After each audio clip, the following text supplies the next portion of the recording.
भाई आप सभी जानते हैं 25 तारीख का चुनाव है और मैं आज आपके बीच में आपका किसी का छोटा भाई हूं, किसी का बेटे की तरह हूं।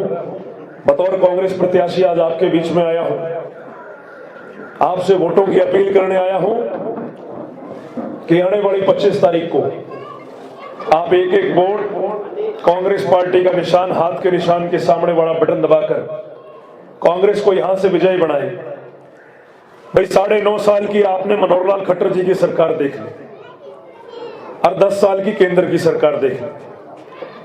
भाई ये दोनों सरकारें बीजेपी की थी। इन दोनों सरकारों ने, अगर हरियाणा के परिप्रेक्ष्य में बात करूं तो मुझे नहीं लगता कि हरियाणा के जन भावनाओं के अनुकूल ना ही केंद्र सरकार ने काम किया और ना ही हरियाणा सरकार ने काम किया।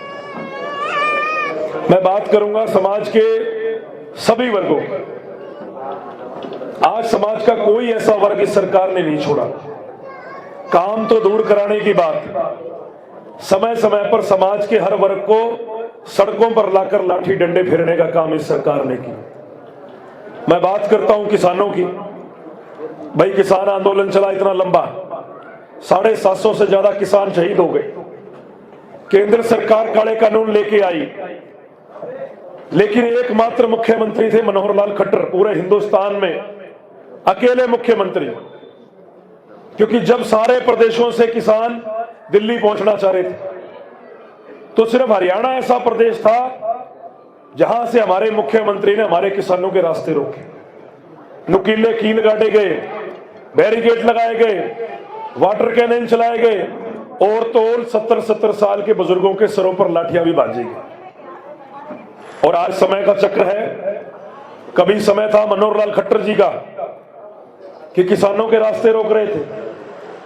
आज समय है, आज गांव में घुस नहीं पा रहे हैं।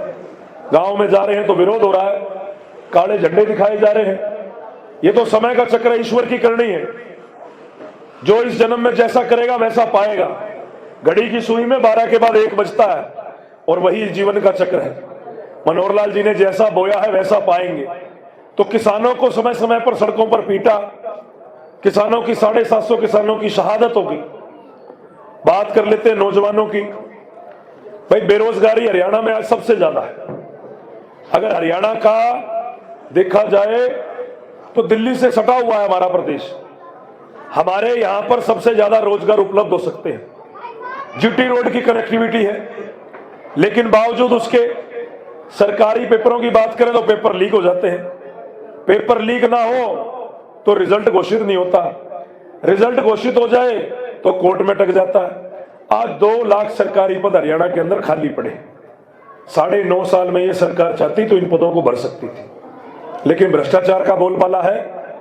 पंचकुला के अंदर Haryana public service commission, Haryana staff selection commission, जिनका काम है हरियाणा के सरकारी रोजगार पैदा करना, वहां के अफसरों के कमरों में 5-5 करोड़ रुपए रंगे हाथ पकड़े जा रहे हैं।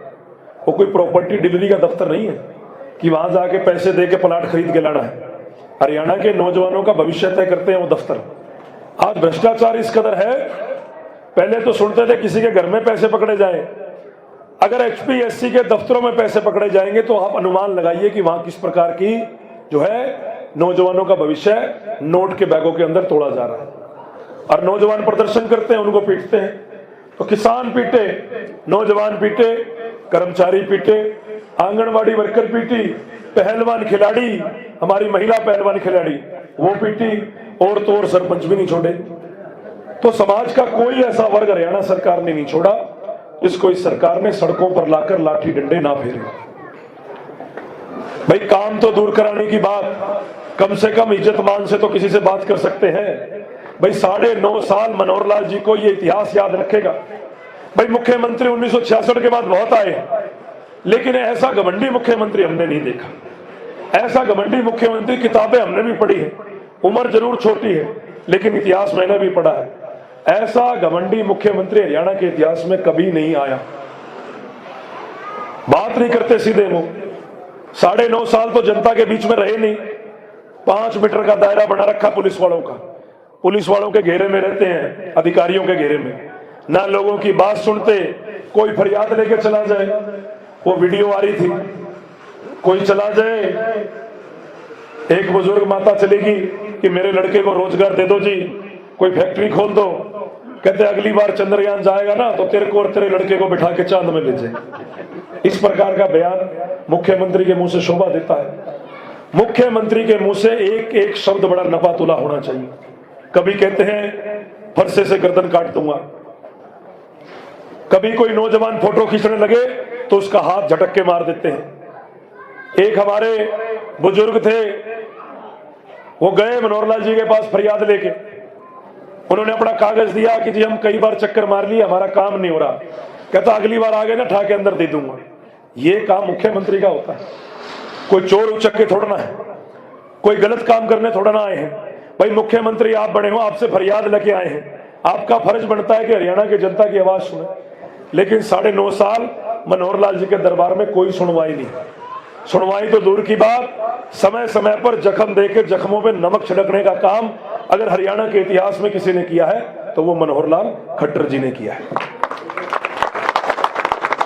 और भाई अब आगे सांसद की टिकट लेके,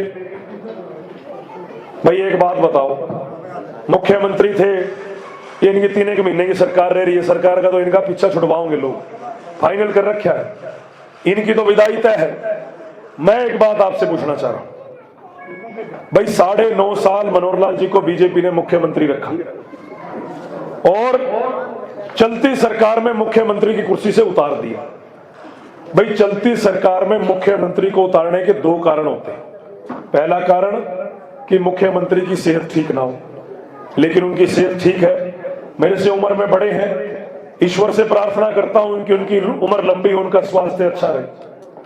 लेकिन चलती सरकार में फिर क्यों उनको गद्दी से उतारा गया? कहते हैं कि राजा को गद्दी से तब उतारा जाता है जब प्रजा राजा के खिलाफ बगावत शुरू कर दे। भाई बीजेपी के दिल्ली में बैठे नेता है ना, उनको समझ में आ गया कि मनोहरलाल खट्टर से हरियाणा की कर्नाटक की जनता खुश नहीं है। उन्होंने नया एक्सपेरिमेंट कर दिया, मनोहरलाल खट्टर जी को चलती सरकार में तार दिया और उनके माथे के ऊपर एक नाकाबिल नाकारा मुख्यमंत्री का ठप्पा लगा दिया। भाई रिजेक्टेड मटेरियल बना दिया, भाई रिजेक्टेड मटेरियल ही तो बना दिया। और भाई जब मुख्यमंत्री से हटा दिया तो सांसद की टिकट देने की क्या जरूरत थी? भाई कर्नाटक की जनता इतनी गई गुजरी तो नहीं है कि एक नाकारा नाकाबिल व्यक्ति को हम सांसद के रूप में स्वीकार कर लेंगे। तो ये सवाल मैं आपसे पूछता हूं, जिस व्यक्ति को उनकी खुद की पार्टी ने नाकारा नाकाबिल मुख्यमंत्री का कलंक लगाया, क्या अब कर्नाटक की जनता ऐसे व्यक्ति को सांसद के रूप में स्वीकार करेगी? ये सवाल मैं आपसे पूछता हूं, ये सवाल मैं आपसे पूछता हूं। तो आज जरूरत है हम सबको इस लड़ाई में इकट्ठे होने। देखो जी 10 साल का बहुत लंबा समय हो जाता है। जो जो वादे इस सरकार ने किए अगर पूरे किए होते, मुझे लगता है समाज का कोई वर्ग सड़कों पे इस सरकार के खिलाफ ना उतरता। किसानों के हित में फैसले लिए होते तो किसान सड़कों पे ना जाते, नौजवानों के लिए रोजगार दिए होते तो नौजवान सड़कों पे संघर्ष ना कर रहे होते। आज भी चंडीगढ़ से नौजवान नंगे पैर, आधे शरीर में, ऊपर का बदन जो है कपड़ा नहीं है, पैदल चले हुए चंडीगढ़ से करनाल आ रहे हैं नौजवान बेरोजगारी के लिए। ऐसे हालात कर रखे हैं। कर्मचारियों की मांग थी, कर्मचारी पीटे। तो कहने का मतलब यह है कि इस सरकार से हरियाणा की जनता हो चुकी है दुखी और लोगों ने बना लिया है मन। और साफ स्पष्ट बात तो यह है कि करनाल और हरियाणा से बीजेपी जा रही है और कांग्रेस आ रही है। तो मैं तो आज आपके बीच में आपका बेटा होने के नाते, आपका भाई होने के नाते आपसे अपील करने आया। अपील इस बात की है, भाई 9.5 साल बीजेपी की सरकार आपने देखी, हर मोर्चे पर यह सरकार विफल रही। महंगाई की बात कर ले, 2014 में 400 रुपए का गैस सिलेंडर था, आज हमारी माताएं जानती हैं जो रसोई खर्च चला रही है 1000 रुपए के आसपास का हो रखा। पेट्रोल डीजल 40-50 रुपए 60 रुपए होता था, आज 100 रुपए के पार जा चुका है। दाल चावल के आसमान को रेट छू रहे हैं, घर का खर्चा चलाना मुश्किल हो रहा है। और जो लोग रोजगार की बात करते थे, आज 37.5% से ज्यादा बेरोजगारी हरियाणा के अंदर। तो मैं तो आपसे ये अपील करने आया हूं कि माहौल चारों तरफ से बीजेपी के खिलाफ है। आप देखिए लगातार कांग्रेस पार्टी के अंदर जो है लगातार विधायक, पूर्व विधायक जो है वो जो है कांग्रेस पार्टी में शामिल हो रहे हैं।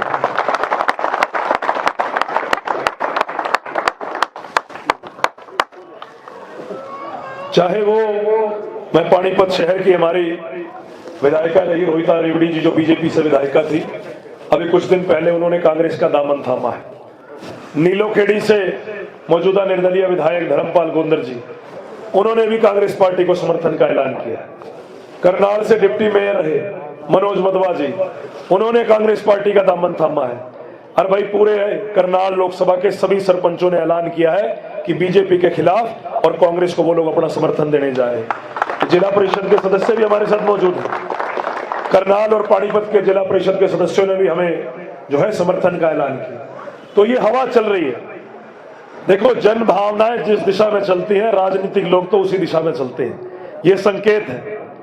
जब मौजूदा और पूर्व विधायक इस दिशा में चलने लग जाए तो समझ लो कि लोगों की भावनाएं उस दिशा के अंदर हैं। तो मैं तो आज आपके बीच में आपसे अपील करने आया कि सरकार कांग्रेस की केंद्र में भी बन रही है और हरियाणा में भी बन रही है। अब जरूरत है इस चुनाव को 25 तारीख को संभालने की, क्योंकि असली लड़ाई लोकतंत्र के अंदर लाठी डंडे की नहीं है। असली लड़ाई है वोट की चोट की। जितना गुस्सा है नौजवानों में, वो सारा का सारा गुस्सा ईवीएम की मशीन पे उतरना चाहिए। ईवीएम मशीन के ऊपर पूरी चौकसी रहनी चाहिए।